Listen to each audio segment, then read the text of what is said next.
yadda ka taso kana dan karami su janye ka a ce an ganka kai na tsatse ne, kai mai hankali ne, don haka manyan malaman gari sun sa sunan ka za a tafi umara da kai. Allah ka kaɗe, in ka da ba ka sake iya da'awa.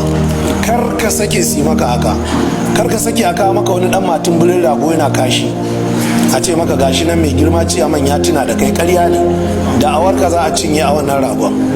Kar ka sake mataka ta haihu a zuwa kawo maka ainihin buhun masara, mayaudara ne.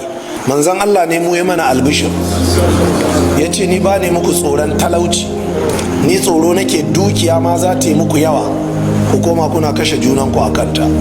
Mu da muke da annabin da ya faɗa haka, kai ne kuma za ka ji tsoron talauci dan uwa saboda abin duniya har ka siyar da addininka? Ka zauna da talauci, talauci baya kisa.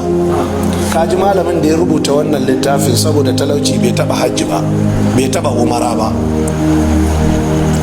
amma ba inda za a gana ƙasa a cikin karatun shi saboda bai je hajji ya je umara ba.